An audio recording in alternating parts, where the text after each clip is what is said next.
Father which art in heaven. Our Father which art in heaven. Hallowed be thy name. Hallowed be thy name. Thy kingdom come. Thy kingdom come. Thine will be done on earth. Thy will be done on earth. As it is in heaven. As it is in heaven. Give us this day our daily bread. Give us this day our daily bread. And forgive us our debts. And forgive us our debts. As we forgive our debtors. As we forgive our debtors. And lead us not into temptation. And lead us not into temptation. But deliver us from evil. But deliver us from evil. Thine is the kingdom. Thine is the kingdom. And the power. And the power. And the glory. And the glory. Forever. Forever. Praise the Lord. Praise the Lord. For he is good. For he is good. For his mercy endureth forever. For his mercy endureth forever. Praise the Lord God of Israel. Praise the Lord God of Israel. For he is good. For he is good. And his mercy endureth forever. And his mercy endureth forever. In Jesus' mighty name we pray. In Jesus' mighty name we pray. The King of Kings. The King of Kings. The Lord of The Lords. Lord of Lords. The Ancient of Days. The Ancient of Days. Our Savior. Our Savior. And our Redeemer. And our Redeemer. Amen. Amen. Today's scripture reading will come from the book of Malachi, chapter 2, beginning at verse 13. And this have ye done again, covering the altar of the Lord with tears, with weeping, and with crying out, so much that he regardeth not the offering any more, or receiveth it with goodwill at your hand. Yet ye say, wherefore? Because the Lord hath been a witness between thee and the wife of thy youth, against whom thou hast dealt treacherously. Yet is she thy wife, thy companion, and the wife of thy covenant. And did not he make one? Yet had he the residue of the Spirit. And wherefore one? That he might seek a godly seed. Therefore take heed to your spirit, and let none deal treacherously against the wife of his youth. I just read to you from the book of Malachi, chapter 2, verses 13 through 15. May the Lord add a blessing to the reading of his word. In Jesus' mighty name we pray. Amen.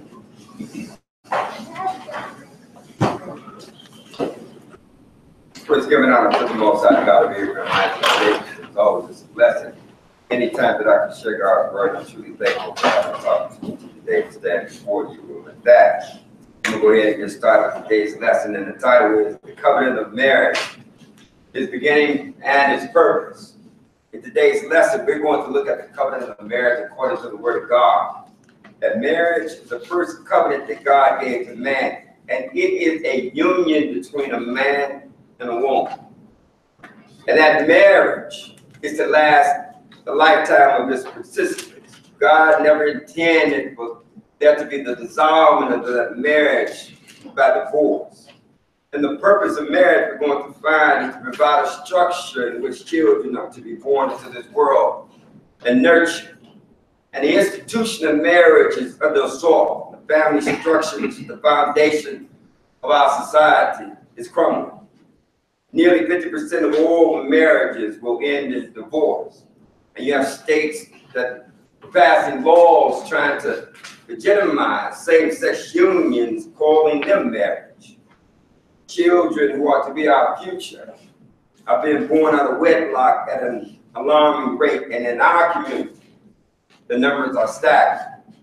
According to the Federal Centers for Disease Control, a report that was published in 2012 showed that 73% of all the births in the Black community were done so out of wedlock. And the end result of that is that nearly half of those children born out of wedlock are living in impoverished conditions. According to the 2012 U.S. Census Bureau, 47% of the children in our community who reside in single-parent households are living below the poverty level. All this is taking place because people are not operating according to the Word of God.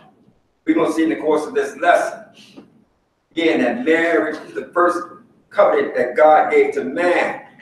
And its purpose was so that there would be a structure under which a man and a woman could procreate.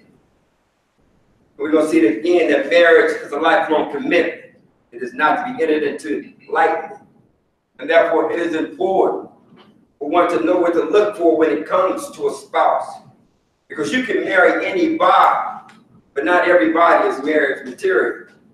So we're going to look at what a man should look for in a woman in looking for a wife. And we're going to see the type of a man that a woman should be receptive to when it comes to marriage. We're going to start this lesson off in Jeremiah, the 3rd chapter. And we're going to see that the institution of marriage is a reflection of God's relationship with this church. Here the Lord is calling for his people, his church, to return unto him. And he's going to tell them what it is that he's going to do for them in the latter day. But in this verse, the Lord speaking to the mouth of Jeremiah, he tells you of the relationship between him and his church. Jeremiah 3 and 14, 3 and 14.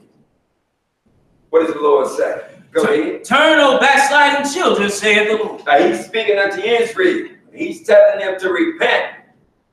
He said, you turn and repent, have a change of mind. He said, oh, backsliding children, said the Lord. Go ahead. For I am married unto you. This is the Lord and his church.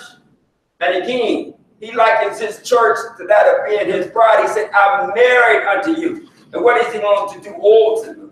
Go ahead. And I will take you one of a city and two of a family, and I will bring you to Zion. The Lord is going to place his people back into the promised land. But that's at his second coming. That's another lesson for another time. Turn over to Genesis, the first chapter. Because the Lord gave man the covenant of marriage. And we're going to see when he first instituted marriage, but first we're going to see what marriage was for. We're going to look at the first commandment that God gave unto man. And here we're looking at who it is that created everything, the heavens and the earth. See, man did not evolve through evolution. The world did not come into existence through what they call a Big Bang theory. This world and everything that exists in it is because of our Creator. Matter of fact, pick it up at verse number 1, letting you know that there is a God and what it is that he's responsible for. Genesis 1 and 1, what does he say? In the beginning, God created the heaven and the earth. And the one who created everything is none other than Jesus. He said, in the beginning, he said, God created the heavens and the earth. And what else did he create? Drop down to verse number 26, because there's a conversation that is going to be taking place here. Verse 26. And what was said? And God said, let us make man in our image, after our likeness. And let them. Now, when it says, and God said, let us, so God is talking to someone. And what you have is God is talking to God. God is plural, Elohim. He's not talking to an angel, because he said, let us make man in our image and after our likeness. Angels, you read in the Bibles, have wings, and there's eyes all over their wings. They have cat feet. They have 4 faces. There's no man that walks this earth that looks anything like that. So what you have is you have God talking to God. The Father is talking to the Son. He said, let us make man in our image and in our likeness. And what is he going to do for this man that he's going to create? Go ahead. And let them have dominion over the fish of the sea. Go ahead. And over the fowl of the air. And over the cattle. Go ahead. And over all the earth. And over every creeping thing that creepeth upon the earth. Just as God rules, he's allowed man to have dominion over his creation. Verse 27. Because he said, let us make man in our image and in our likeness. And so now God is going to do that. Go ahead. So God created man in his own image. In the image of God created he How did he make? Male and female created he. See, man is a species that's comprised of the male and the female. So when God said, let us make man in our image, then Jesus did that because he is the one who created all things. He says, so God created man in his own image, in the image of God created him. Male and female created he him. And what did he do? Go ahead. And God blessed them. And God said unto them, the first commandment he gave to man was to do what? Be fruitful and multiply. Go ahead. And replenish the earth. Now he told them to replenish the earth because there was something here there was something here before man, but I'm not dealing with that. He said God blessed them and he said unto them, you be fruitful and multiply. You reproduce to ensure your existence. He said, you be fruitful and multiply and replenish the earth and subdue it. Go ahead. And have dominion over the fish of the sea. Again, you are to rule as God rules. We were made in God's image and in his likeness. He said, you have dominion over that which I created, over the fish of the sea and over the fowl of the air and over everything every living thing that moveth upon the earth. I turn over to Genesis, the 2nd chapter. Because man was commanded to reproduce. We're going to find that with God, everything must be done within the parameters that God has set forth for us. You have to operate with constraint. And we're going to see under the conditions that man was to reproduce. Genesis 2. Now God created this man, and in Genesis, the 2nd chapter, we want to find out how it is that he created him. 2 and 7.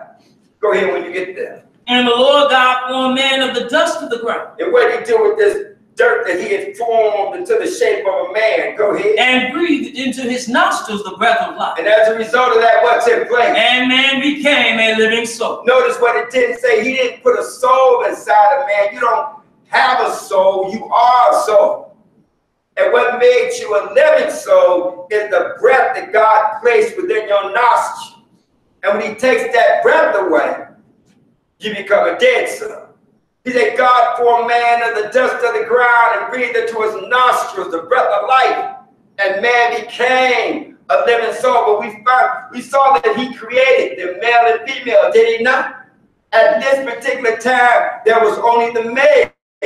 There was only the man. Drop down to verse number 18 and go ahead. And the Lord God said, What? It is not good that the man should be alone. And that is of a truth. For a man to be alone, go ahead. I will make him and help me for him. And the help me that we're going to find now, unto Adam was brought all of the animals, the fire, and he named all of them. But there was not found a help me amongst them for Adam. See, people like to say, well, man would say, well, the dog is man's best friend. No, a dog is not man's best friend. What is to be man's best friend? This help me, this helper is none other than the woman. Verse number 21, and go ahead. And the Lord God caused a deep sleep to fall upon Adam. And he slept. And he took one of his ribs and closed up the flesh instead thereof. And the rib which the Lord God had taken from man, what he do? Made he a woman, and brought her unto the man. Even when men operate today, they base it on this principle. And the anesthesiologist will put you to sleep and they'll operate on it. It said God caused Adam to fall into a deep sleep, and as he slept, he said he took one of his ribs and he closed up the flesh, and the rib which the Lord God had taken from the man, he said he made him a woman. So he took the woman from inside of the man and he brought her unto the man. Verse 23, and go ahead. And Adam said, what? This is now bone of my bones and flesh of my flesh. So the Lord has separated the man and this woman. We're going to find out what he's going to do with them. He said, Adam said, this is bone of my bone and flesh of my flesh. This was taken from my body. And what should she be called? Go ahead. She shall be called woman, because she was taken out of man. So he separated them, and now he's going to bring them back together as a man and a wife. Verse 24, go ahead. Therefore shall a man leave his father and his mother, and shall cleave unto his wife. Not a man cleaving to another man, or a woman cleaving to a woman. He said, therefore shall a man leave his father and his mother, and shall cleave unto his wife, and they shall be what? And they shall be one flesh. Again, on one accord. He brought them back together. Go ahead. And they were both naked, the man and his wife, and were not ashamed. Turn to Romans, the 7th chapter. Because God separated them and then brought them back together under the union of marriage. And this marriage is supposed to last a lifetime of its participants. Romans, the 7th chapter. But the institution of marriage, as I stated, is in trouble. And that's because man has gotten totally away from what God had intended marriage to be. And the sad thing is, people enter into marriages not having any understanding whatsoever as to what it is that they're getting into. See, when you're young, I used to be young. You fall in love, and then you get married, and you listen to the advice of your friends and some of the older ones around, and none of them know what they're talking about whatsoever, because it is not in line with the Word of God. But Romans 7, and pick up that verse number 1, because we're going to find out that marriage is supposed to be a lifelong commitment. Go ahead. Know ye not, brother, for I speak to them that know the law, What? how that the law hath dominion over a man as long as he liveth. Go ahead. For the woman which hath an husband is bound by the law to her husband so long as he lives. So how long is she committed to that man? How long is she supposed to be committed to that man? As long as he's living. She's bound to that commitment that she made. The woman which had a husband is bound by law to her husband so long as he liveth, and vice versa. That man is supposed to be committed to that woman as long as she lives. But now, if one of them perish, what takes place? Go ahead. But if the husband be dead, she is loose from the law of her husband. The only dissolvement of that marriage should occur is at the death of one of the participants. Again, marriage is a lifelong commitment that's only to be dissolved by death. Turn over Mark, the 10th chapter. But man's lack of commitment when it comes to marriage has long been a problem. And here Jesus is addressing it during his death. Mark 10, we're going to pick it up at verse number 1. Mark 10 and 1. Because the religious people during time of Jesus was always testing him, always trying to chop him up. And here they're going to question him, and they're going to question him concerning marriage and his longevity. 10 and 1. Go ahead when you get there. And he arose from thence and cometh into the coast of Judea by the farther side of Jordan. Go ahead. And the people restored unto him again. And as he was wont, he taught them again. And the Pharisees came to him and asked him, is it lawful for a man to put away his wife? Tempting him. Now we just read, what did Paul say? As long as the participants of that marriage are living, that marriage is not supposed to be dissolved. They're committed, they should be committed to one another. But the Pharisees came to Jesus and asked him, say, is it lawful for a man to put away his wife or to divorce her? And they were tempting him. And listen to the answer that he gave. Go ahead. And he answered and said unto them, what did Moses command? What did they say? And they said, Moses suffered to write a bill of divorcement and to put her away. Turn over to Deuteronomy, but keep your fingers because we're coming back. They want to know, was it lawful for a man to put away his wife? And he referred them to what Moses had said. And we're going to see what Moses told Israel concerning this bill of divorce. It's even going all the way back to the days of Moses. Men were seeking ways or means to get out of their responsibility. Deuteronomy, the 24th chapter. 24, and pick it up at verse number 1. And this is what Moses came up with. We're going to find out that Moses came up with this because of the hardness of men. 24 and 1, go ahead. When a man had taken a wife and married her, and it come to pass that she find no favor in his eyes. Why? Because he had found some uncleanness in her. Go ahead. Then let him write her a bill of divorcement, and give it in her hand, and send her out of his house. And what is taking place is men were getting married. And all of a sudden, it's just like when you acquire something. In the very beginning, when you have it, are you so enthused about it? And all of a sudden, it's lost its luster. And you no longer want to be involved with it.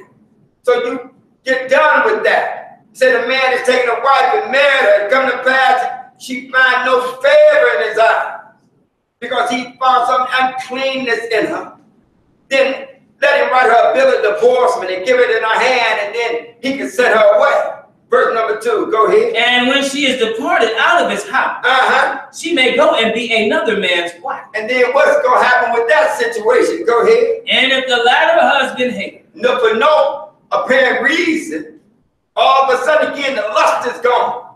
That love that you used to have, all of a sudden has dissipated. Said the latter husband, he hated her, and he rather bill a divorce and give it in her hand. And what does he do to her? Go ahead. And sent her out of his house, Uh-huh. where the latter husband died, which took her to be his wife. Then what does he have to tell them? Go ahead. Her former husband, when sent her away, may not take her again to be his wife. Nor understanding the fickleness of man, he said, look, you can't divorce her and then turn around and say, I didn't change my mind, I want her back now.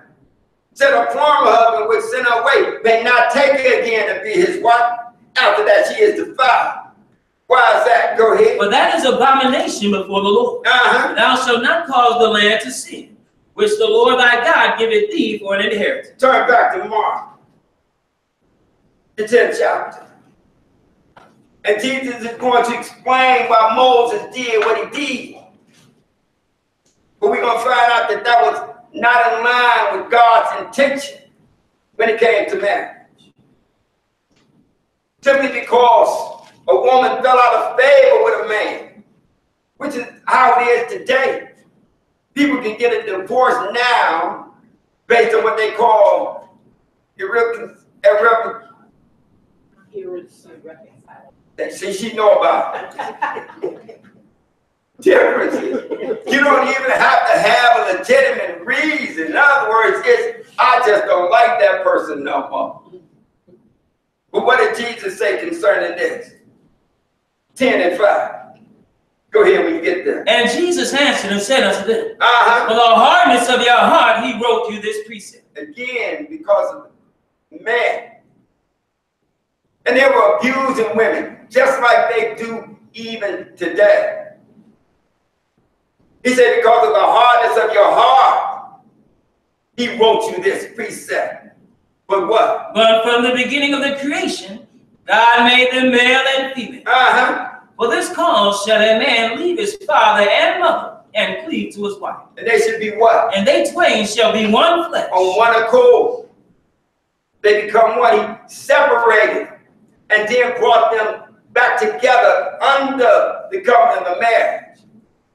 He said, from the beginning of the creation, God made a male and female, and for this cause, a man was to leave his father and his mother and cleave to his wife, his helpmate. The woman was made for the man, and they twain shall be one flesh. So then there should be no more twain, but one flesh. Verse number 9, go ahead. Well, therefore God hath joined together, let no man put asunder. And what did God join together? He didn't join a man with another man. He didn't join a woman with a woman. He joined a man with a woman. And he said, let nobody put that asunder. Again, there was not supposed to be any dissolvement of a marriage. There should not have been any divorce.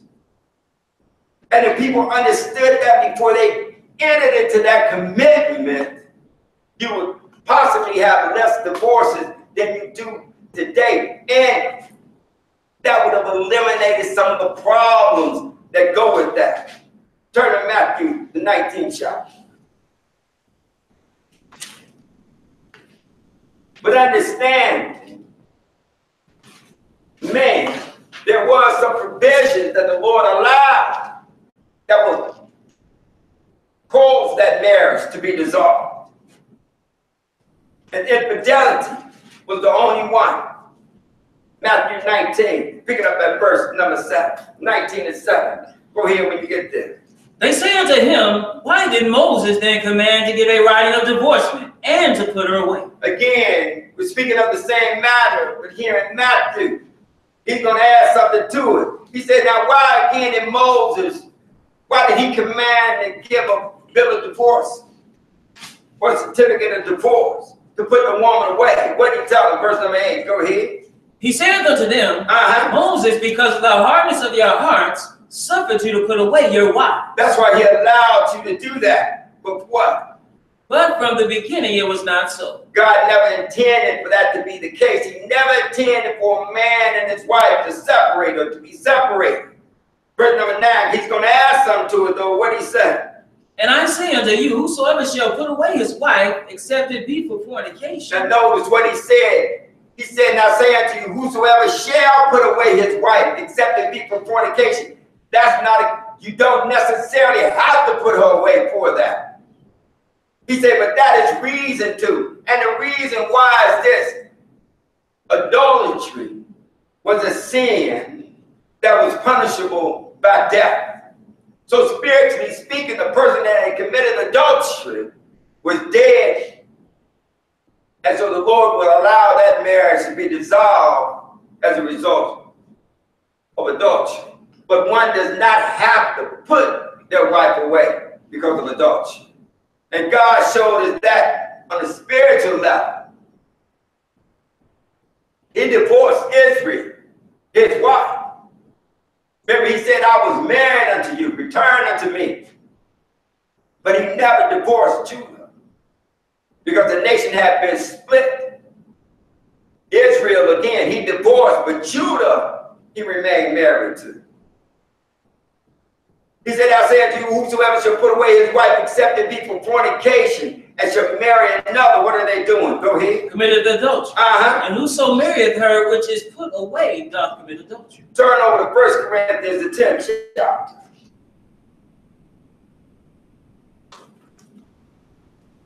Except for infidelity, no divorce should be taking place. Marriage is a lifelong commitment. Paul knows, and he talked about it. We read that in Rome, how marriage is supposed to be a lifelong commitment. But he also knows that situation may arise where that might not be possible. So he talks about provisions when that is not a possibility. Sometimes you just cannot live with an individual. There are times when, and it usually works when a woman is in danger, is staying with the man who's physically abusive. Then you are to separate yourself from that situation. 1 Corinthians 7 and verse number 10. 17. What does Paul say? Go ahead. And unto the married I command, yet not I, but the Lord. Go ahead. Let not the wife depart from her husband. But, and if she depart, let her remain unmarried, or be reconciled to her husband. Now listen to what Paul is saying. He said, now look, I'm not saying this of my own opinion. He said unto the married, he said, I'm commanding you. He said, yet not I. He said, but the Lord. He said, let not the wife separate herself from her husband. But, and if she depart, because in some situations, she needs to remove herself. In the case where a woman is being abused, she should not remain in that situation. He said, but, and if she depart, then she is to remain unmarried. Or to be what? Or to be reconciled to her husband. And then it says, and let not the husband put away his wife. So, again, the provision is given where a woman can leave her husband, but understand under those circumstances, she is to remain single. And the reason that was positioned like that is to cause that woman to truly think about what it is that she's doing. Verse number 2, go ahead. I'm sorry, verse number 12, thank you. But to the rest speak I, not the Lord. Now he's speaking not out of commandment or even divine inspiration. But Paul tells you that he has the Spirit of God, so he's giving you his opinion on the matter. He said, but to the rest, he said, what I'm saying, he said, I'm not saying this as I was commanded of the Lord. But what? Go ahead. If any brother hath a wife that believeth not, and she be pleased to dwell with him. So what is that brother to do? Let him not put her away. See, sometimes when you come into the word, everything's not perfect. People come into the word and they are already married, but then their spouse does not believe. And Paul is saying, just because you come into the word and are accepting of the truth, if your spouse is unreceptive, then you're not to separate yourself from them. He said, if any brother had a wife that believeth not, but she be pleased to dwell with him, let him not put her away. Verse number 13, go ahead. And the woman which hath an husband that believeth not, and if he be pleased to dwell with her, What is she to do? let her not leave him. Again, you don't leave the marriage just because you came into the truth and you believe, but your spouse doesn't believe. He said you remain in the marriage. Go ahead. For the unbelieving husband is sanctified by the wife, and the unbelieving wife is sanctified by the husband. And when it's talking about sanctified, it's talking about is set apart, and that is in marriage. Because that is something that you're doing that is in line with what God commanded. He said the unbelieving husband is sanctified by the wife, and the unbelieving wife is sanctified by the husband. Else what? Else were your children unclean, but now are they holy. Go ahead. But if the unbelieving depart, What? let him depart. Now look, if he wants to, if the unbelieving partner says, I can't deal with this, and they want to leave you or divorce you, he said, if the unbelieving depart, then let him depart. And are you under any obligations to that marriage if a person leaves? What does he say? A brother or a sister is not under bondage in such cases. And they can remarry, but they need to make sure if they do remarry to do so in the Lord. He said, if the unbelieving depart, let him depart. He said, a brother or sister is not under bondage in such cases. But God has called us to peace. Go ahead. 16. For what knowest thou, O wife, whether thou shalt save thy husband? Or how knowest thou, man, O man, whether thou shalt save thy life? Jump down to verse number 39 and go ahead. The wife is bound by the law as long as her husband liveth. But what if the husband is dead? But if her husband be dead, she is at liberty to be married to whom she will, only in the Lord. Again, that marriage, what dissolves the marriage was supposed to be the death of one of its participants. And as long as the two are living, they are to remain married. He said, but now once one of them dies, then the other is at liberty to be married. He said, but only in the Lord. You make sure that if you get married, that you do so understanding what it is that you should be looking for in a spouse, in a partner. Verse number 40, go ahead. But she is happy if she so abide, after my judgment. That is, he said she'll be happier if she so abide. Paul talking about in one case after me, because Paul was a self-imposed human. He said, but she's happy if she so abide after my judgment. In other words, don't marry. Go ahead. And I think also that I have the Spirit of God. He said, I'm speaking with the word of God, even though I was not commanded. He said, I have the Spirit of God. Turn over to Genesis, the 4th chapter. Because God told man to be fruitful and to multiply. And we're going to see when man first began to procreate. How did that take place? Genesis 4, we're going to pick it up at verse number 1. 4 and 1. Go ahead and get there. And Adam knew Eve his wife. See, he didn't just know some woman. He said Adam knew Eve, his wife. And when he said he knew her, he was intimate with his wife. He said that Adam knew Eve, his wife, and as a result of them being intimate, what took place? And she conceived and bare Cain. Go ahead. And said, I have gotten a man from the Lord. Turn over Hebrews, the 13th chapter. Again, God separated the man and the woman, brought them back together under the covenant of marriage for the purpose of procreation, to reproduce. Marriage sets the stage for the structure of a family to exist. Hebrews 13. See, when children are to be born to a mother and to a father, so they can be nurtured, provided for, cared for. Women are not supposed to be, should not be giving birth or having children out of wedlock. God never intended for that to be the case. Now, when God told man to be fruitful and multiply, he didn't leave it unto man's discretion. He put within man a desire that will fulfill that purpose. But you still have to operate with constraints. Hebrews 13. And that desire is to only be exercised under the covenant of marriage.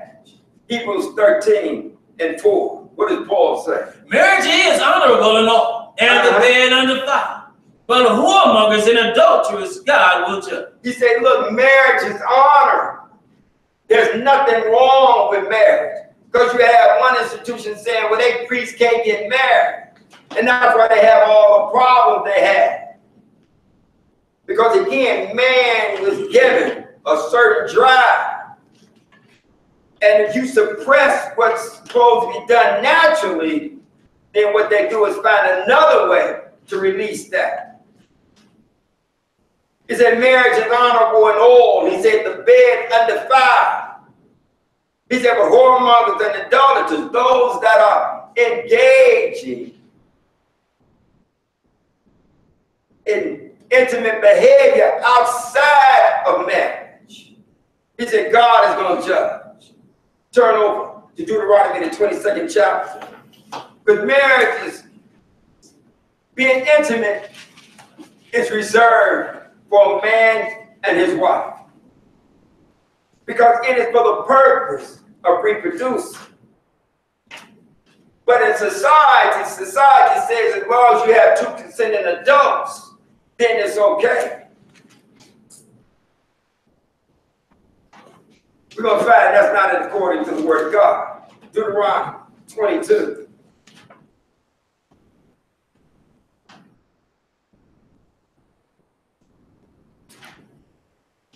The Lord addressed situations where people were intimate outside of marriage.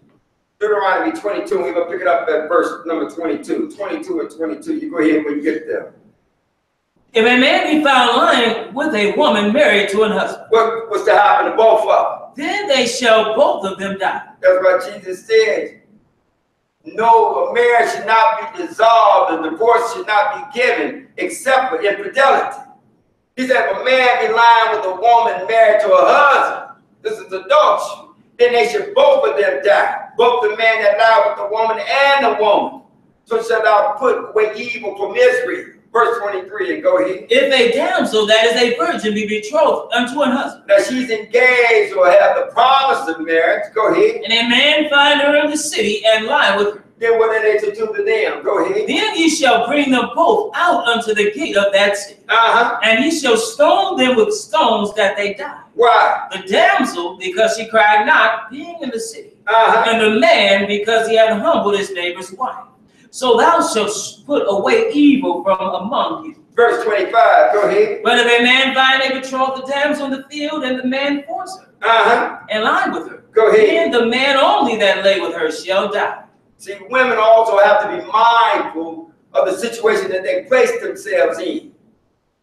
They say, but if a man finds a betrothed damsel in the field, and he forces her, he rapes her, then the man only that lied with her should be put to death. That's what that mom did to his sister Tamar. She went in to nurture him because he said he was sick. And he took her, this was David's son, took her and raped his sister, was half-sister. But verse 26, but what about the damsel? Go ahead. But unto the damsel thou shalt do nothing. Uh-huh. There is in the damsel no sin worthy of death. Go ahead. As when a man riseth against his neighbor and slayeth him, even so is this man. Uh-huh. For he found her in the field, and the betrothed damsel cried, and there was none to save her. Go ahead. If a man find a damsel that is a virgin, which is not betrothed, She doesn't have any strings attached to her. It's like a man finding a woman in the, you go to the nightclub and you got a hookup. He said if a man finds a damsel that's a virgin, it's not betrothed, and then they get together, they're intimate, and lie with her, and they be found, what is the responsibility of that man? Go ahead. then the man that lay with her shall give unto the damsel's father 50 shekels of silver, and she shall be his wife. See, nobody considers that whatsoever. I know I'm not just talking to myself. Nobody. In situations, you're young, you're out there, you're trying to fulfill the desires of your heart, you would never even consider the fact if you knew that that woman had to be your wife, that you slept with, you give it a whole lot of consideration before you jumped in bed. But that's how it was supposed to be. If a man slept with a woman, that was supposed, he was supposed to then make that woman his wife. Because again, that was an act that was reserved for a man and his wife.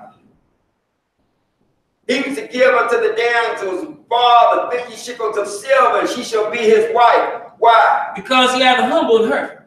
He may not put her away all his days. Go ahead. You can read. Go ahead. Read verse 30. A man shall not take his father's wife, nor discover his father's skirt. Now turn over to Exodus, the 22nd chapter. So I want to clarify a misconception that we had. Because when brothers are always looking for a way to circumvent the word of God. So we'll see, if I sleep with a woman, then she is my wife. So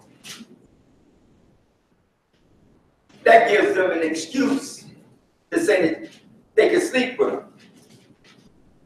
But sleeping with a woman does not make that woman your wife.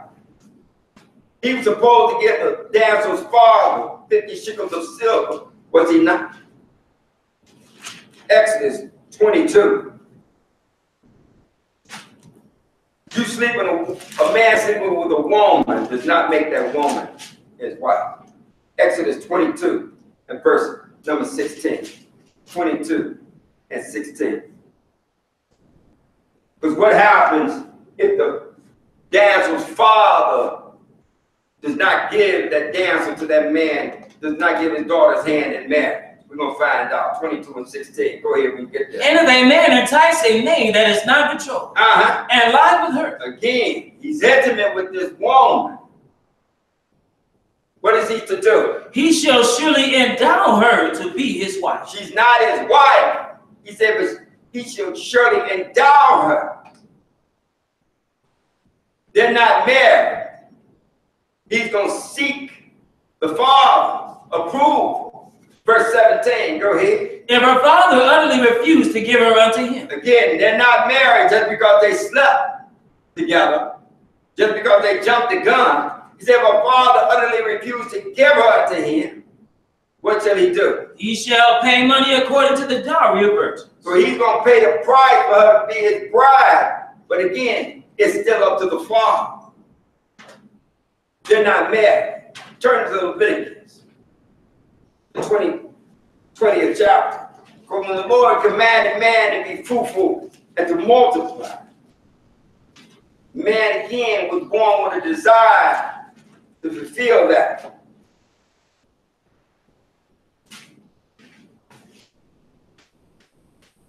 But the Lord had this written, showing that man has to operate with restraint. 20, and pick it up at verse number 11. 20 and 11. Go ahead when you get there. And the man that lieth with his father's wife hath uncovered his father's nakedness. Go ahead. Both of them shall surely be put to death. Their blood shall be upon them. And all this had to be put in because of the wickedness and the evil of man. You see, now if a man lies with his father's wife, He's uncovered his father's nakedness. He said both of them should be put to death. He said that blood should be upon you. Go ahead. And if a man lying with his daughter-in-law, both of them shall surely be put to death. Why? They have brought confusion, their blood shall be upon them. Go ahead. If a man also lie with mankind, Talking about homosexuality. Go ahead. as he lied with a woman, both of them have committed an abomination. Go ahead. They shall surely be put to death. Their blood shall be upon them. And again, he has all this put in, knowing the wickedness of man. He said, you can't do this. He said, if a man lie also with mankind as he lied with a woman, he said, both have committed an abomination. They should surely be put to death. He said that blood should be upon them. Verse 14, go ahead. And if a man take a wife and her mother, Talking about his mother-in-law, if he has both of them, what is it? it is wicked. Uh-huh. They shall be burned with fire. Go ahead. Both he and they, that there be no wickedness among them. Go ahead. And if a man lie with a beast, The Lord couldn't leave no stone unturned. Because he know that this man would try to have sex with anything he could. He said if a man lie with a beast, what was to happen to the man? Go he ahead. shall surely be put to What death, about the beast? and he shall slay the beast. Go ahead. And if a woman approach unto any beast, and Uh-huh. lie down there too, Again, it's not just the man, the woman just as crazy. He said the woman approach unto any beast and lie down there unto what should happen to the woman and the beast? thou shalt kill the woman Uh-huh. and the beast. Uh-huh. They shall surely be put to death. Go ahead. Their blood shall be upon them. Uh-huh. And if a man shall take his sister, his father's daughter, Go ahead. or his mother's daughter, Uh-huh. and see her naked, What? and she see his nakedness, You weren't supposed to engage in incest. Go ahead. it is a wicked thing. Uh-huh. And they shall be cut off in the sight of their people. Go ahead. He hath uncovered his sister's nakedness. He shall bear his iniquity. Uh-huh. And if a man shall lie with a woman having her sickness, Uh-huh. and shall uncover her nakedness, he hath discovered her fountain. There's some certain time even when a man cannot be with his wife. He said if a man shall lie with a woman having her sickness and shall uncover her nakedness, he's discovered her fountain, and she had uncovered the fountain of her blood, and both of them should be cut off from among their people. Go ahead. And thou shalt not uncover the nakedness of thy mother's sister, Talking about you can't sleep with your auntie. Go ahead. or of thy father's sister. Go ahead. For he uncovered his near kin, they shall bear their iniquity. Uh-huh. And if a man shall lie with his uncle's wife, he hath uncovered his uncle's nakedness. They shall bear their sin. They shall die childless. Go ahead. If a man shall take his brother's wife, Talking about his sister-in-law. Go ahead. What is that? it is an unclean thing. He hath uncovered his brother's nakedness. They shall be childless. Now again, we were given the desire to fulfill the commandment to procreate. But the Lord is telling us we had to operate with restraint, with constrictions. Turn over to Deuteronomy, the 7th chapter.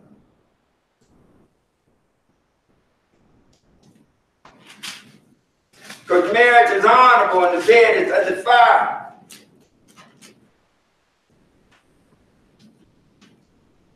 And anybody can get married.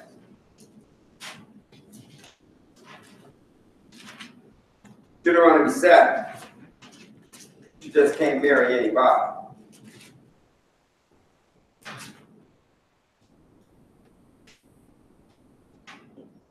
In order for there to be a strong union, to have a strong relationship, you should be compatible. I look at it as 4 pillars. You should be compatible emotionally, intellectually, even physically. But more importantly, you should be compatible spiritually. Deuteronomy 7, pick it up at verse number 1. Deuteronomy 7:1. Go ahead when you get there. When the Lord thy God shall bring thee into the land whither thou goest to possess it, Uh-huh. and has cast out many nations before thee, Go ahead. the Hittites, and the Girgashites, Uh-huh. and the Amorites, and the Canaanites, Uh-huh. and the Perizzites, and the Hivites, and the Jebusites, 7 nations greater and mightier than thou. So Moses is telling them when they go into the promised land, the Lord is going to cast out the inhabitants of the land of Canaan. And he's going to place his people into the promised land. Verse number 2, go ahead. And when the Lord thy God shall deliver them before thee, What were they to do? Thou shalt smite them Go ahead. and utterly destroy them. Uh-huh. Thou shalt make no covenant with them. Don't make any agreement with these people because they had made a covenant. They had entered into a covenant with the Lord. Say, don't make no agreement with these people, nor show mercy unto them. Neither what were they supposed to do? Go ahead. Neither shalt thou make marriages with them. Thy daughter thou shalt not give unto his son, Uh-huh. nor his daughter shalt thou take unto thy son. And see, people come here and read this and think that God is against interracial marriage. He ain't against interracial marriage. He's going to explain to you why it is that they were not to make marriages with the people of the land. Their daughters thou shalt not give unto his son, nor his daughter shalt thou take unto thy son.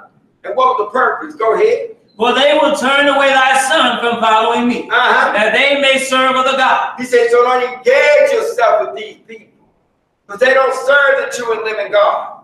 And if you do, they will turn you from serving me. Now Solomon, the wisest man to have ever lived, the second king of Israel. Pardon? I'm sorry, thank you. The third king of Israel, David's son. What did he do? Solomon had over 1,000 wives, and in his old age, they turned him from serving the true and living God. And Solomon had all these shrines and these places of false worship that he had built to honor these false gods, to satisfy or to please his wives.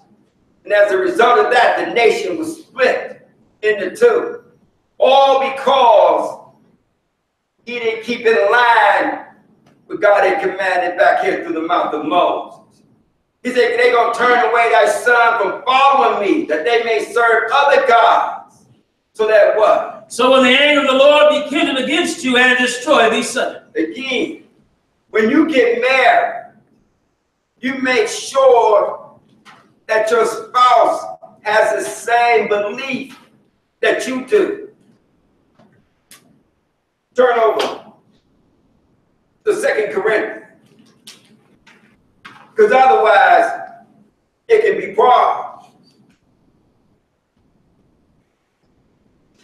2 Corinthians, the 6th chapter. And even if you meet somebody that's in the Word, you have to ensure that they're just not there, but that they truly do believe.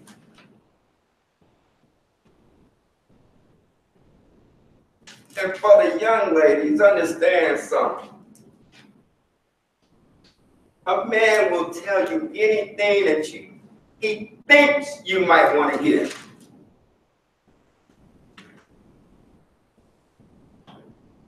In order to get to where he's trying to go.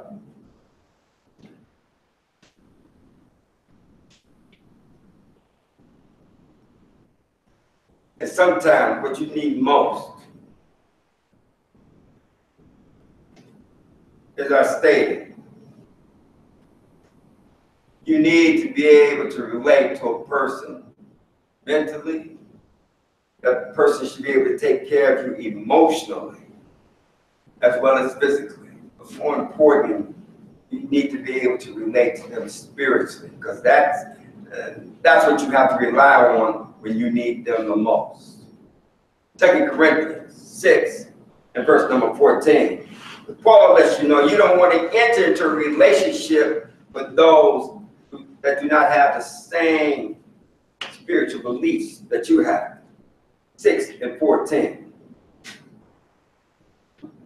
Go ahead when you get there. What does he say? Be ye not unequally yoked together with unbelievers. Uh-huh. For what fellowship hath righteousness with unrighteousness? And what communion hath light with darkness? Because all it's going to do, ultimately, it's going to lead to problems. He said, don't be unequally yoked together with unbelief. He said again, what fellowship hath righteousness with unrighteousness? And what communion with light, or hath light with darkness?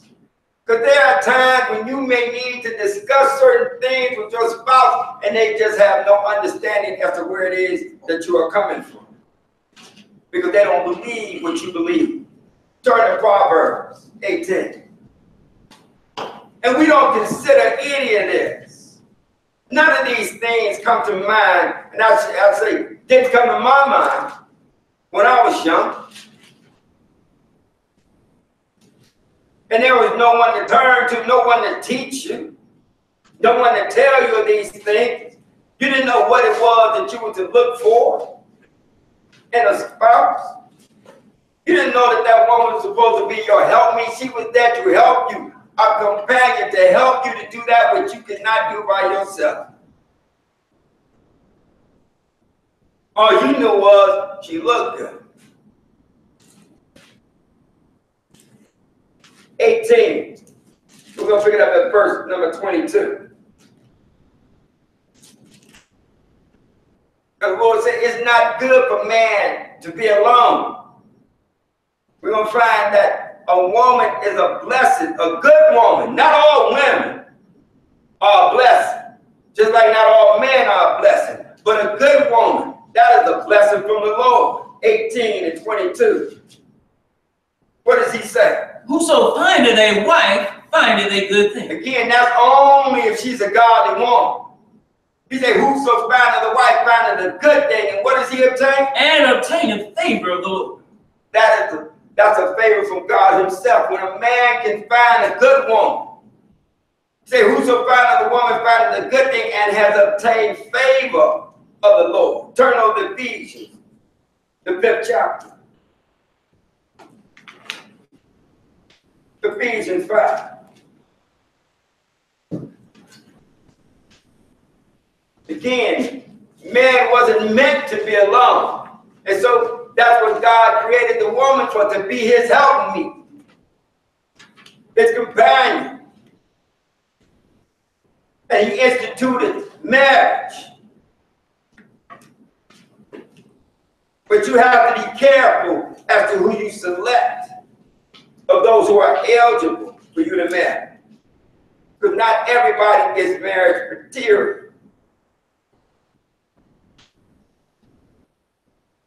Ephesians 5. And we're going to pick it up at verse number 22.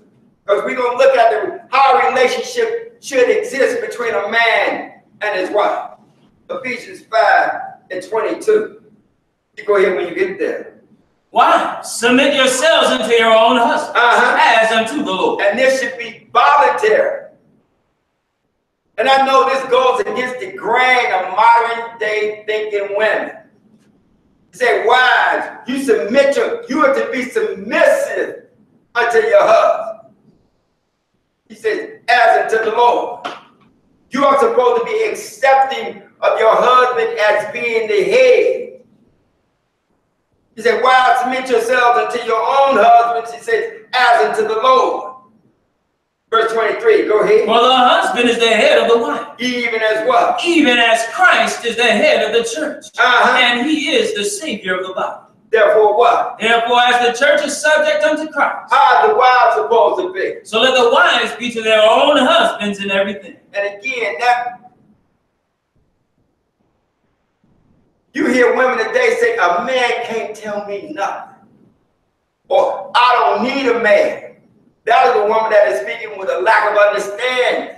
The woman was created for the man in order for a woman to truly fulfill or to know what it is.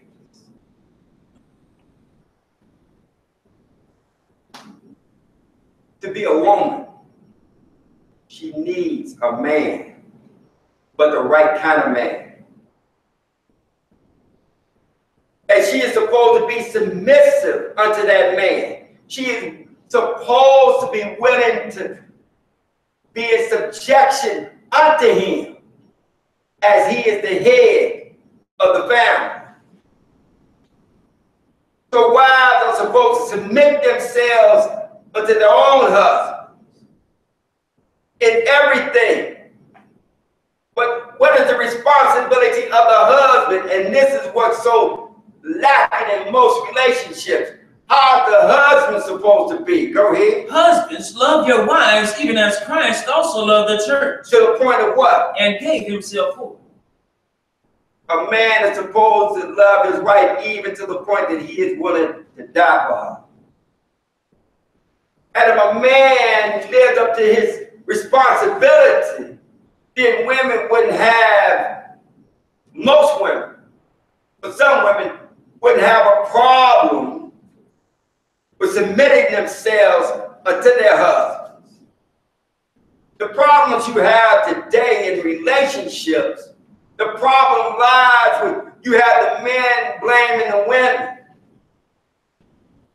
And then you have the women blaming the men, and both are at fault.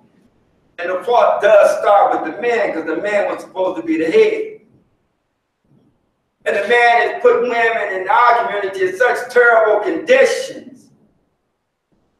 They're acting out what it is that what has been imposed on them.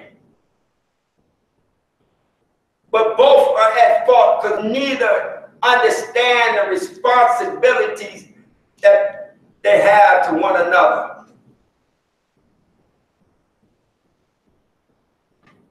A woman, again, this, I'm independent, I don't need a man, goes against what it is that that person was even created for. And a man looking at a woman as property or objectifying them as some object. Man is supposed to love his wife, and says, even as Christ so loved the church to the point that he was not willing, that he died for it. That is the type of love that a man should have for his wife. Turn over to 1 Peter, the 3rd chapter. Because Peter's going to reiterate what Paul said when it comes to a woman being in subjection to her husband. 1 Peter. There's even a part of the marriage vow where a woman is asked to repeat what she would love and honor and to obey her husband. Some of the women say, well, no, take that out because I ain't obeying no man. But that's exactly what should be done. But if the man is right, then that woman should not have any problem obeying him. She should not have any problem trusting in him. But what happens, people get into relationships with people that they shouldn't, that don't know God, that's not operating in the way in which God commanded them to. 1 Peter 3 and verse number 1. What does Peter say on the matter concerning the wives being in subjection to their husbands? 3 and 1. What does he say? Likewise, ye wives, be in subjection to your own husband. You be receptive to his role as leader. And a woman being in subjection to her husband does not mean that she is supposed to be his maid. It does not mean that she is supposed to be a doormat. It does not mean that she is to just not be able to think, not to have an opinion. Does not mean that she has to jump anytime that he says something. What it means is that she understands the role in their relationship. And in that relationship between a man and his wife, you have one who is the head. And a woman is supposed to be in subjection to her husband. Does not mean that he's not supposed to consult with her. Doesn't mean he's not supposed to consider her opinion. Does not mean that he's not supposed to address her needs, her desires, her cares, her concerns, her worries. What it means is at the end of the day, the final say should rest with the husband. It should rest with the man. He said, wives, you be in subjection to your husbands, that if any obey not the word, they also may without the word be won by the conversation or the conduct of the wife. Verse number 2, go ahead. While they what? While they behold your chaste conversation coupled with fear. Whose adorning that it not be that outward adorning of plaiting the head. But he's talking about your ornamentation. He said it's not so much what's important as to how you look outwardly. What you should focus on it's eternally beautifying yourself. He said, whose adorning, let it not be the outward adorning of the plaiting of the hair and of the what? And of the wearing of coat, putting on of apparel. See, don't let that be your main focus. Don't be caught up in vanity. And that's not saying, on the other hand, see, a lot of times we just throw the baby out with the bathwater. Women say, well, see, I don't have to beautify myself. I don't have to try to make myself look appealing. Yes, you do. You need to if you want. If you want to keep your man interested. But the most thing you should focus on is what's going on eternally with you.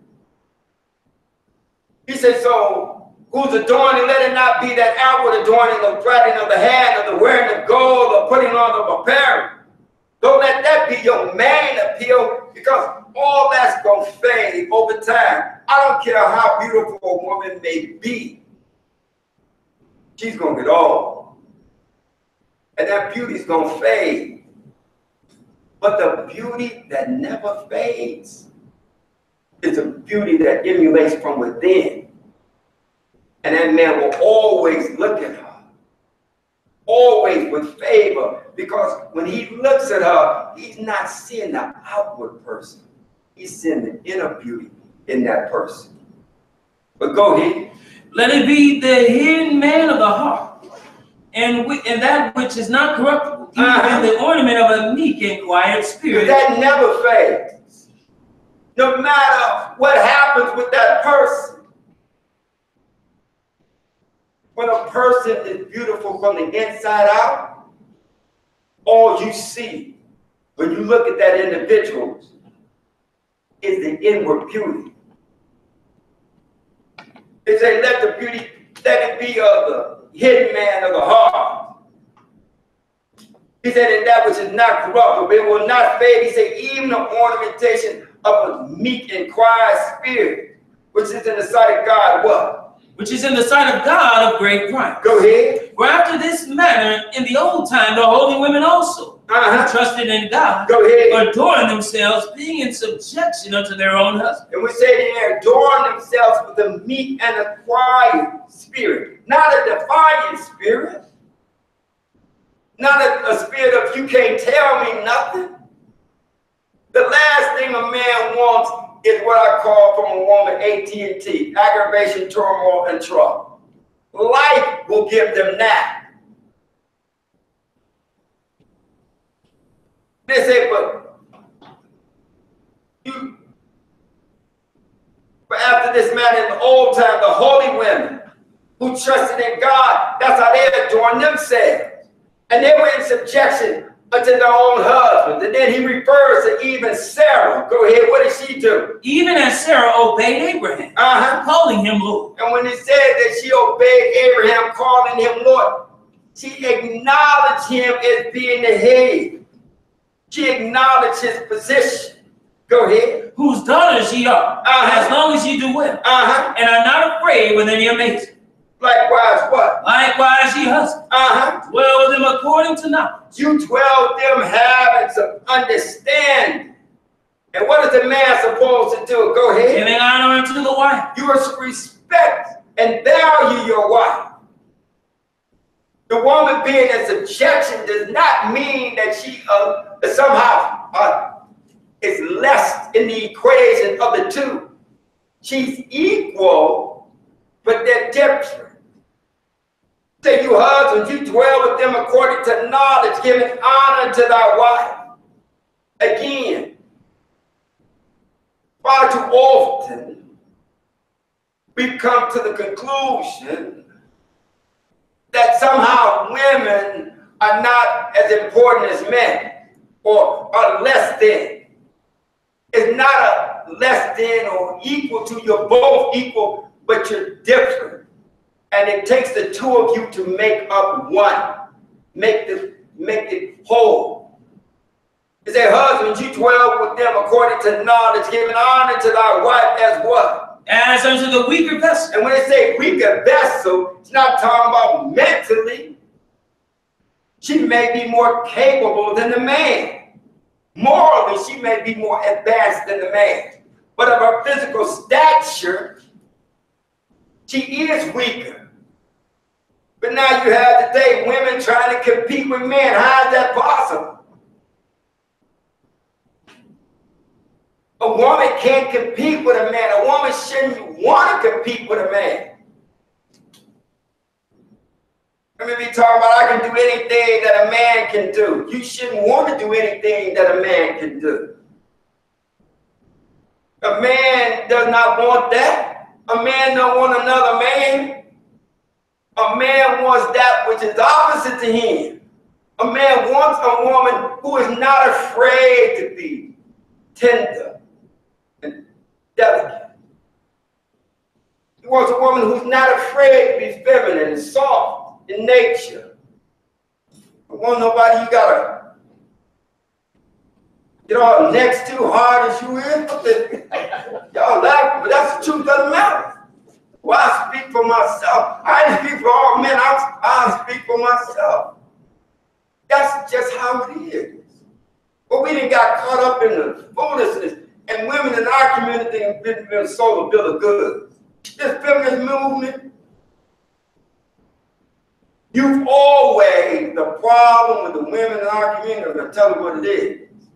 You've been placed in a position that you've had to perform a role that you are not designed to perform. You've had to act as a leader when you're not a leader. That was not the role that the Lord gave unto you. You've had to fend for yourself. And again, that calls you to think in a way which goes contrary to your very nature. A woman should be cared for and taken care of. And in turn, she then takes care of the one who's caring for her. But unfortunately, circumstances has caused us to operate totally contrary to the Lord. But the woman is the weaker vessel. And a man is to understand that, not to exploit him, not to take advantage of him, not to look down on him. He said, could you give her honor? He says, give honor to your wife as unto the weaker vessel. And as being what? And as being heirs together of the grace of life, and your prayers be not hindered. Again, we say, give and being heirs together of the grace of life, both seeking to inherit eternal life.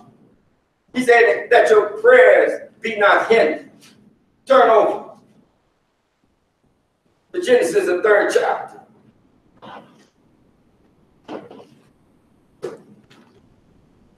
Again, we're going to look at what the role was supposed to be between a man and a woman. And that is that the woman's supposed to be in subjection to the man is supposed to be the head. And as the head, a man has a certain responsibility. And we've advocated that responsibility.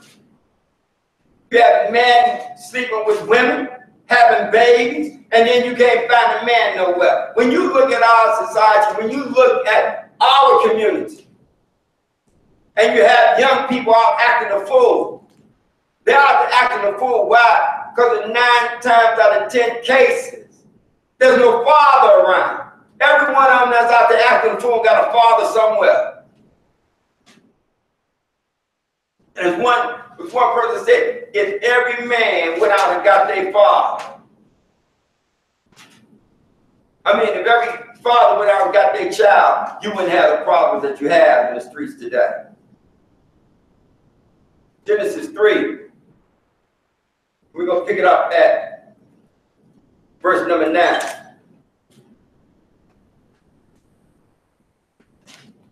And even the Lord talked about the problems we're going to have today, because again, the attitudes of the women.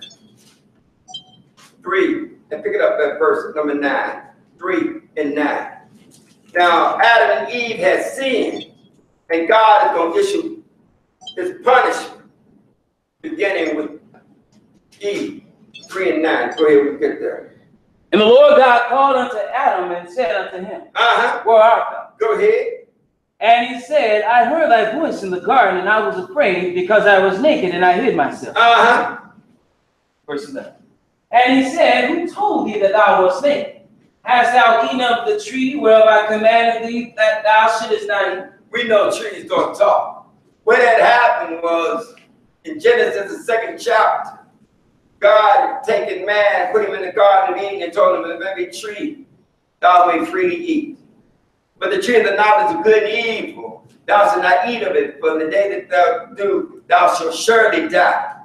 So Eve ate from the tree of the knowledge of good and evil, and then she gave it to her husband Adam, and he also did eat.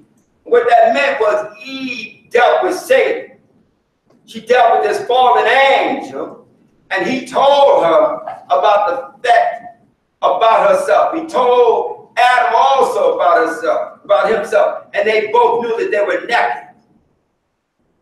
And so now God is speaking to him.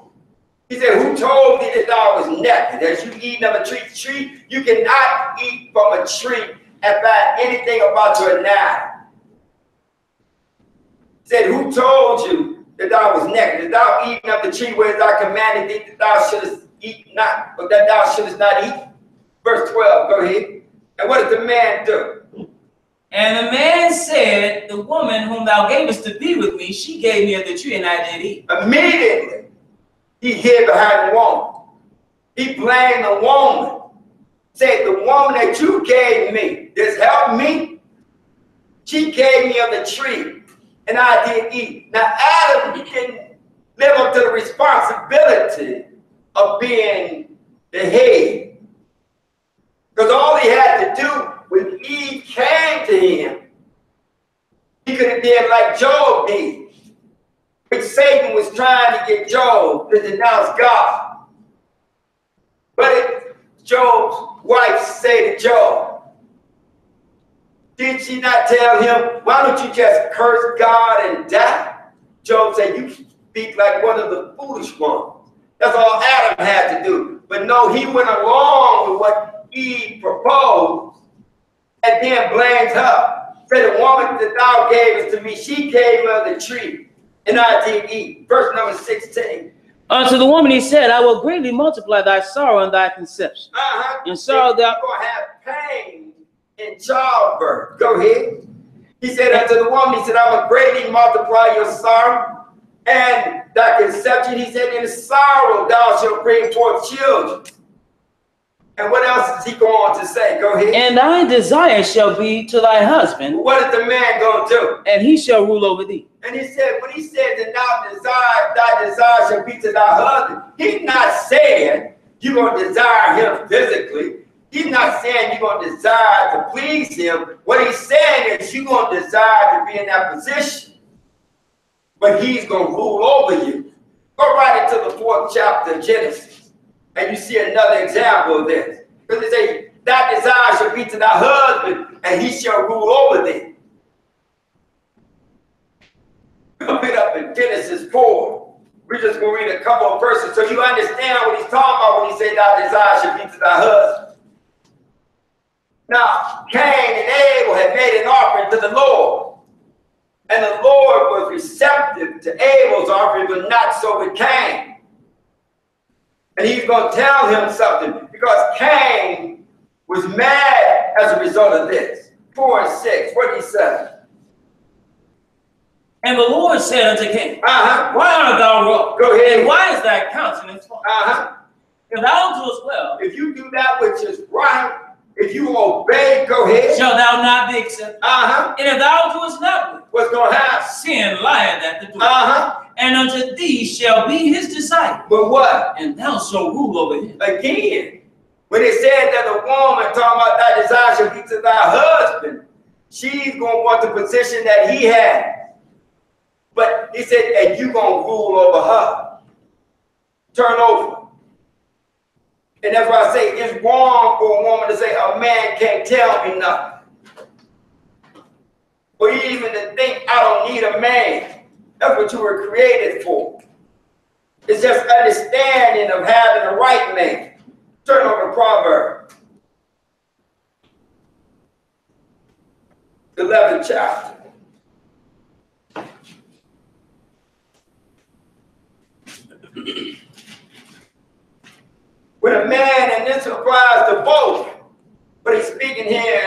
reference to a man. When you looking for a mate, go beyond the physical. 11 and 22.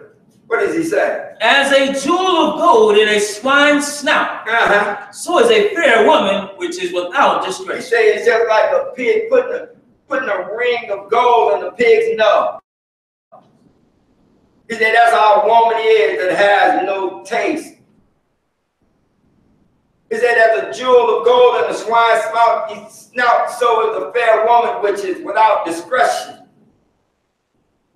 Beauty cannot hide character flaws. But often that's what we do. We look at a person and they look good and we become infatuated with their looks. And then we don't look within them and see what's most important. It's not what a person looks like on the outside, it is what dwells within a person. That's what's important. Turn to Proverbs 21. Because he continues what a man is to avoid when it comes to a woman. Proverbs 21. 21 and 9. You go ahead when you get there. What do you say? It is better to dwell in a corner of a housetop than with a brawling woman in a wide house. He said, look, it's better to be outside and face the elements, having peace of mind, than to deal with a contentious woman. He said it's better to dwell in the corner of a housetop. I mean, what he's saying is alone. Now we read it's not good for man to be alone, but he said it's better for you to be on a housetop by yourself than to have to deal with this broader woman. He said in a wide house. You don't want to be with an argumentative woman. Like I said, a woman that's going to bring you AT&T, aggravation, turmoil, and trouble. You don't need that. But neither does a woman need that from a man. Drop down to verse number 19 and go ahead. What does he say? It is better to dwell in the wilderness than with a contentious and an angry woman. You don't want to be around people who are grouchy, discontented. And how do you know how they're going to be? Don't look at how a person treats you. Because they're going to be on their best behavior with you. Look at how they treat somebody else. Look at how they act when they are mad or upset or frustrated. Look at how they act then, because ultimately, that's how they're going to treat you. Because no matter how perfect a union is, there's going to come a time, if it ain't but 1 or 2 times, that you are going to have a problem with your mate. And then you see how they're going to treat you. When you see them at their worst, that's what you can experience. That's what you can expect to experience. Turn over to Proverbs 31. Because this is the type of woman that a man should be looking for. Here, a mother is imploring her child to listen to her. Because these are the things that she wants for him.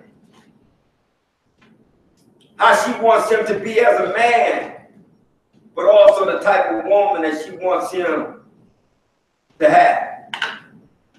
Proverbs 31. We're going to pick it up at verse number 10. Proverbs 31. And pick it up at,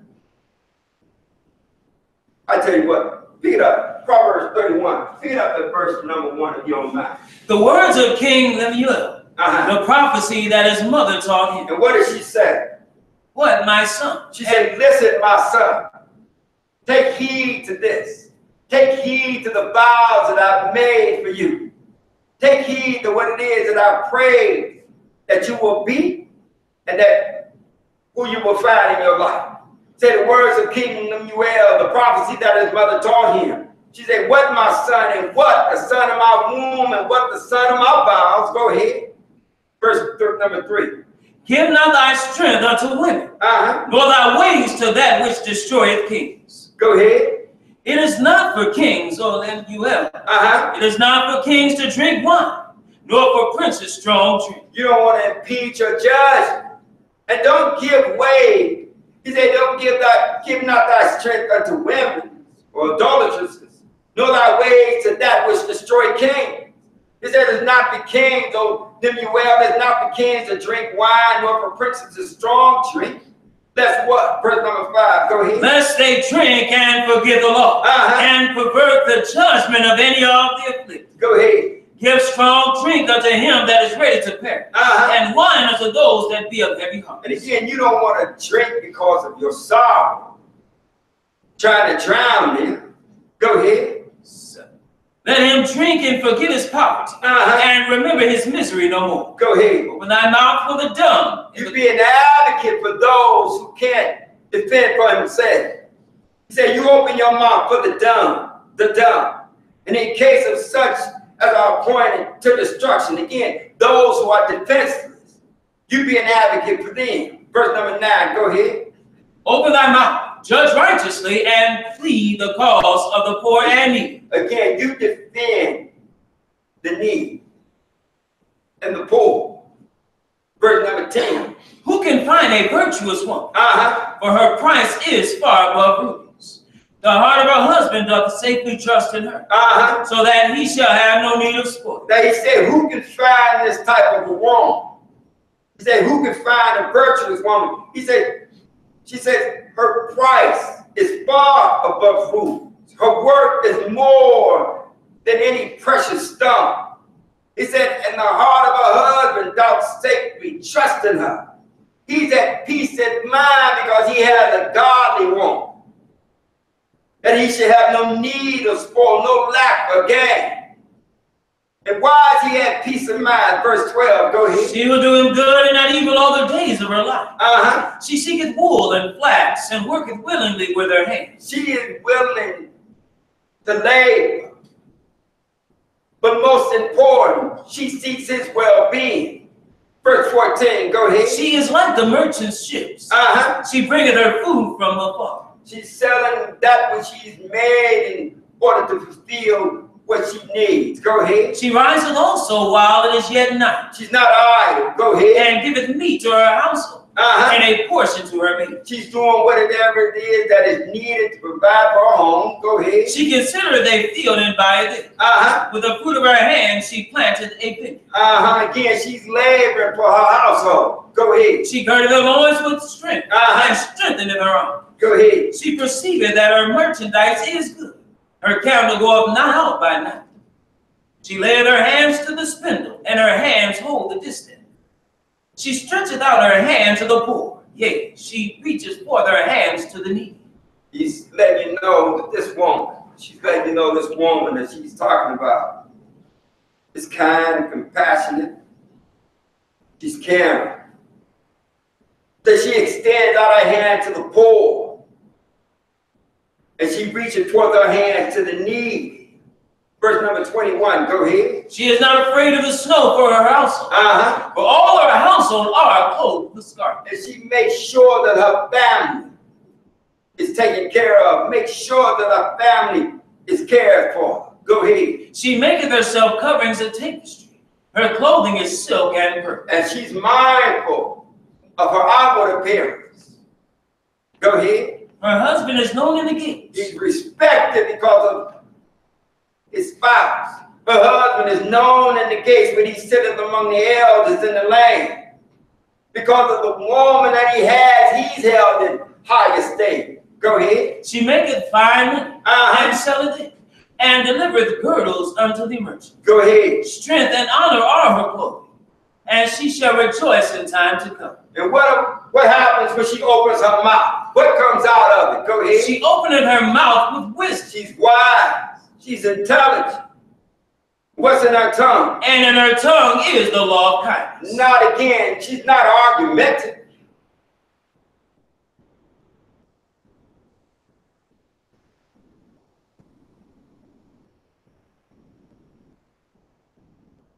This woman that he's speaking of, or she's speaking of, they exist. Any man that finds a woman like this And that's what they should be looking for. That's what they should be considering when they consider choosing a spouse. It opens her mouth with wisdom, and in her tongue is the law of kindness. Her words are words that comfort, or brings comfort. She looketh well to the ways of her household, and eateth not the bread of idleness. Again, she makes sure that all are cared for. Verse 28. Her children rise up and call her blessed. Her husband also, and he praiseth her. And again, her children are respectful, and she draws the praise of her husband. Verse 29. Go ahead. Many daughters have done virtuously, But how is she? but thou excellest them all. In the eyes of her husband, she is the best amongst all women. When you have a woman like that, your desire is just for her and her alone. Verse 30, go ahead. Favor is deceitful, and beauty is vain. Again, no matter how beautiful a woman may be, she will get off. Say now, charm is deceitful, and beauty, it fades. But what about a godly woman? Go ahead. But a woman that feareth the Lord, she shall be praised. A woman that is adorned with ornaments of a meek and a quiet spirit, in the sight of God is of great price. Verse 31, go ahead. Give her of the fruit of her hands, and let her own works praise her in the gates. What she does speaks volume about who she is. That's the example of a woman that a man should be seeking. Turn over to Psalms 37. Because a woman needs to be mindful of the type of man that she allows herself to be involved with. It is unfortunate that sometimes men will find a virtuous woman and she becomes a wasted treasure because he does not appreciate and understand what it is that he is brought across. Psalms 37. Because when it comes to a woman being receptive to a man, you want to make sure that he is a godly man. Psalm 37, we're going to read one verse. What does it say? The steps of a good man are ordered by the Lord, and he delighteth in his way. When it said the steps of a good man are ordered by the Lord, it means that he is directed by the word of God. His life, his behavior is governed by what thus say the Lord. Turn over to Genesis, the 29th chapter. But we're going to look at such a man. This is Jacob. And he has been sent to his mother's family, his mother's brother Laban, for the purpose of finding him a wife. And we're going to see what Jacob did. We're going to see how he operates.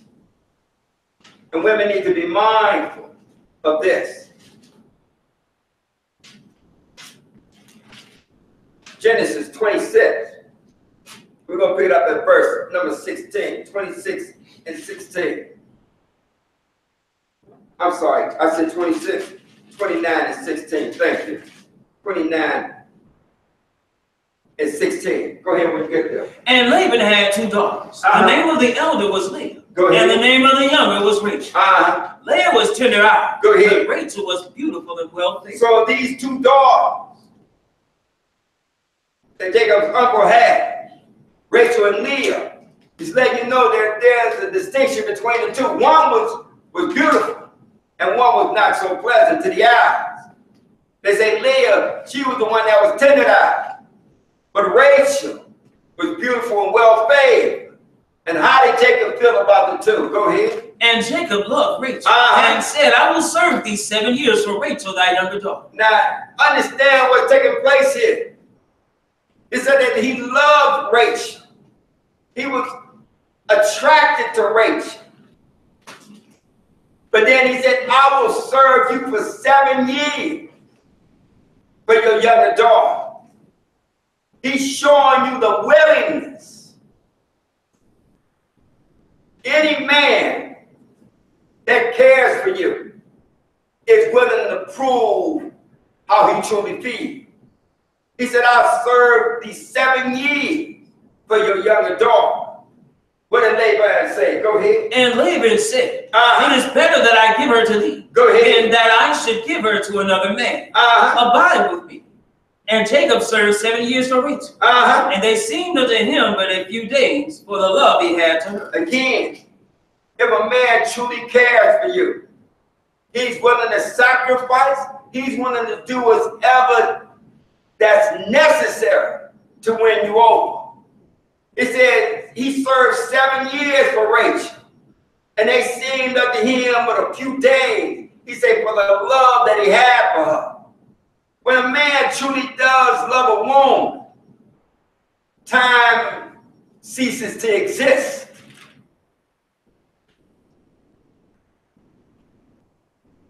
You know, I couldn't even remember how long me and my wife were married, because that didn't matter.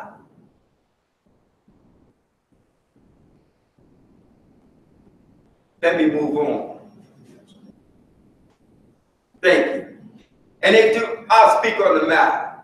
They do, time does cease to exist. You hear people that say, well, I've been married for such and such years, I've been married for such and such years. That's what you hear prisoners say. I've been in jail for 20-some years, I've been here for 20-some years. When you truly do love someone, it's as if it was just yesterday.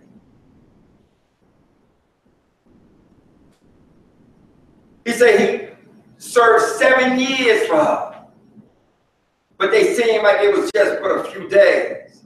He said, for the love that he had for her. Verse 21, go ahead. And Jacob said unto Laban, give me my wife, Why? for my days are fulfilled, that I may go in unto her. So now he had worked for this woman, and he wanted, he said, you give me my wife now. Verse number 22, go ahead and what took place. And Laban gathered together all the men of the place and made a feast. And I'm not dealing with the components of a marriage, but I well could. So what you had was, you had first and foremost, you had a promise or commitment was made. And at the fulfillment of that, he said, give me my wife, for my days are fulfilled, that I may go unto her. And so now you're going to have a feast or a celebration of this marriage that is taking place. See, a marriage is not something that takes place in obscurity that don't nobody know about. Like I say, sometimes brothers will try to circumvent the word of God, sleep with a woman and say, oh, that's my wife. When y'all get married? Who knew about it? When did that happen? And all of a sudden, you see them a couple weeks later, well, where your wife? But that ain't my wife no more. It don't work that way. So Laban gathered together the man of the place, and now they're getting ready to have a celebration or a feast. The first miracle that Jesus did, what was he at? He was at a wedding celebration. But go ahead. 23. And it came to pass in the evening, and he took Leah his daughter, Go ahead. and brought her to him, and he went in unto her. And Laban gave unto his daughter Leah Zilpah, his maid, for an handmaid. Now, what didn't happen was, we read in Proverbs, don't give in to strong drink. Jacob that messed around and got drunk. And then he had asked for Leah. And then Laban pulled the okie-doke. I mean, he'd asked for Rachel, his wife, and Laban pulled the okie-doke, and he substituted Leah in place of her. Verse 25, go ahead, what happened? And it came to pass that in the morning, behold, it was Leah. And he said to Laban, what is this that thou hast done? Did not what? Did not I serve with thee for Rachel? Wherefore then hast thou begotten? But now if a man sleeps with a maid, what is he supposed to do? Is he not supposed to marry her? But he didn't want her. Who did he want? He wanted Rachel. But then he didn't mess around with drunk. And the man slipped in Leah, the tender-eyed. He said, what is this you have done unto me? I served 7 years for Rachel. Why have you deceived me? What did Laban tell him? 26. And Laban said, Uh-huh. it must not be so done in our country, to give the younger before the firstborn. He probably didn't want nobody going to serve no 7 years for her. But he said, look, it should not be done that the younger should be given before the firstborn. So he's going to make a proposition to him. And what is that? Fulfill her week, and we will give thee this also for the service which thou shalt serve with me yet 7 other years. He said, serve another 7 years. And then I'll give you Rachel. What did Jacob do? And Jacob did so and fulfilled her week. And he consummated the marriage, but he's going to serve another 7 years. All because of the love that he had for Rachel. 14 years in total for this woman. But he also, because he had defiled Leah, he took her to be his wife. And he was trying to operate according to what God has commanded. He said, and Jacob did so and fulfilled her week, and he gave him Rachel, his daughter, to wife also. Go ahead. 29. And Laban gave to Rachel his daughter Bilhah, his handmaid, to be her maid. Go ahead. And he went in also unto Rachel, and he loved also Rachel more than Leah, and served with him yet 7 other years. 14 years in total.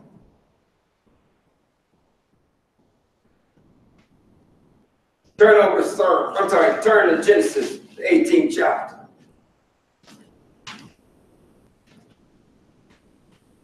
Any woman should make a man prove himself.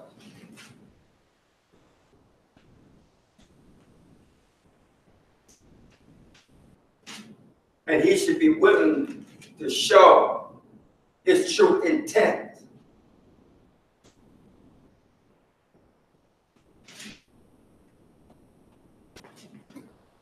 By being patient and waiting. He truly does love you. He will not try to force you to do anything that you shouldn't be doing.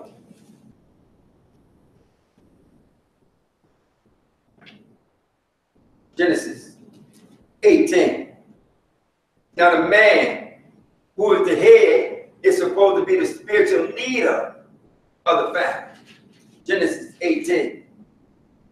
We're going to see what the Lord said about Abraham. When God calls his friend, 18. Pick it up at verse number 16. 18 and 16. Where will you get there? And the men rose up from thence and looked toward Sodom. Go ahead. And Abraham went with them to bring them on the way. Because the Lord had came down to investigate what was going on in Sodom and Gomorrah, because he was going to have it destroyed. He wanted to see firsthand. And he's going to let Abraham know what's going to take place. So they rose up and they looked towards Sodom. And Abraham was with him. What did the Lord say? Verse number 17. Go ahead. And the Lord said, shall I hide from Abraham the thing which I do? Knowing that Abraham was going to do what? Seeing that Abraham shall surely become a great and mighty nation, Uh-huh. and all the nations of the earth shall be blessed in him. What do you know about Abraham? For I know you, that he will command his children and his household after him. That they would do what? And they shall keep the way of the Lord, Uh-huh. to do justice and judgment, that the Lord may bring upon Abraham that which he hath spoken of him. See, the man is supposed to be the spiritual leader of his house. That's part of his responsibility, along with providing for his family. Return over to Joshua. We're going to see another example of a man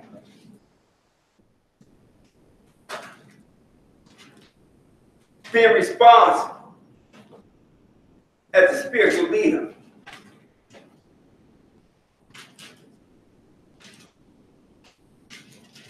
That here Joshua was imploring the people that they either going to follow these false gods or that they're going to turn and follow the truth and live in God. But listen to what he says ultimately was going to happen with him and his family. Joshua 24, pick it up at verse number 14. Because he had ran down all the things that God had done for the children of Israel to that point. 24. And pick it up at verse number 14. What does he say?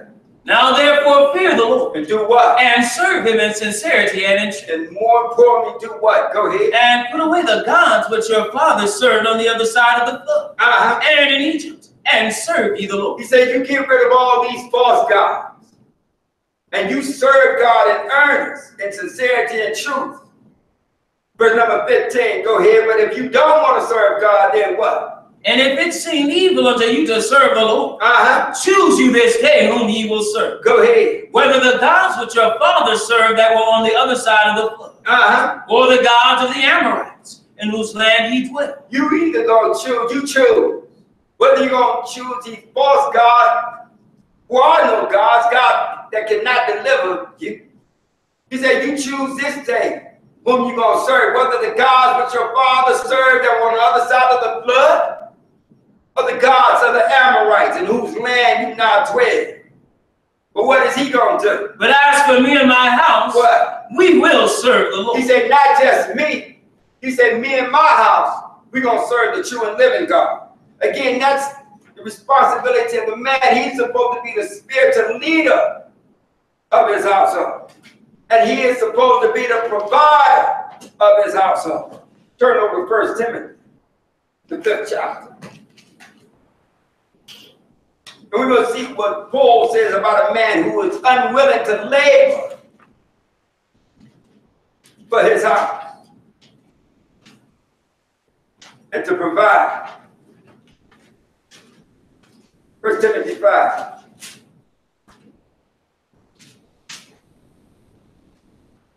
And pick it up at verse number 8. 1 Timothy 5 and 8. You go ahead and get that. But if any provide not for his own, and especially for those of his own house, he hath denied the faith, What is he? and is worse than an infidel. He said, look here, if a man is not willing to provide for his own, he said he's worse than a non-believer. He's worse than an infidel. A man as the head, he's responsible for the well-being of his family. He's responsible for them not just their physical well-being, but also their spiritual enrichment and enlightenment. As the head, he is supposed to love his wife like Christ loved the church. That's the type of man that is a woman that you should be looking for. Because understand, a godly man, a man who fears God, will never intentionally do you wrong. Not for fear of you, but for fear of God.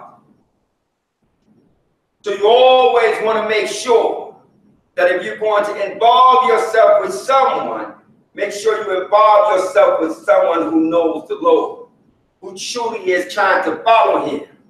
But then you know that he's not going to do you any wrong. We're going to end up where we started. Because as the Lord said, a man who finds a wife has found a good thing and has found favor from the Lord. Go down to verse number 14, and this is it. Because what does he say? I will therefore that the younger women marry their children, guide the house, give none occasion to the adversary to speak reproachfully. He said, now young women, he said, I would that they would marry and that they manage their household. And don't give opportunity for the adversary to speak evil or reproach. And that is the covenant of the marriage, its beginning and its purpose. I want to thank you for your time. I'm going to stand up and face Jerusalem and close out.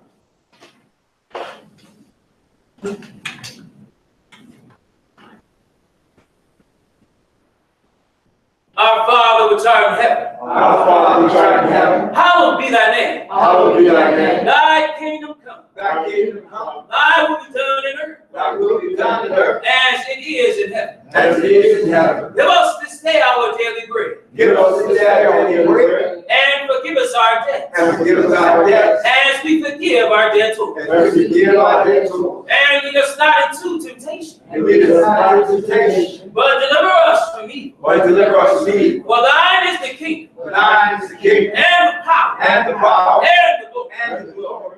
Forever. Praise the Lord. Praise the Lord. For he is For good. he is good. For his mercy endureth forever. For his mercy endures forever. Praise the Lord God of Israel. Praise the Lord God of Israel. For he is good. For he is good. And his mercy endureth forever. And his mercy endures forever. In Jesus' mighty name we pray. In Jesus' mighty name we pray. The King of Kings. The King of The Kings. Lord of Lords. The Lord of Lords. The Ancient of Days. The Ancient of Days. Our Savior. Our Savior. And our Redeemer. And our Redeemer. Amen. Amen. As always, I want to thank you for your time. Let me say, I'll do this.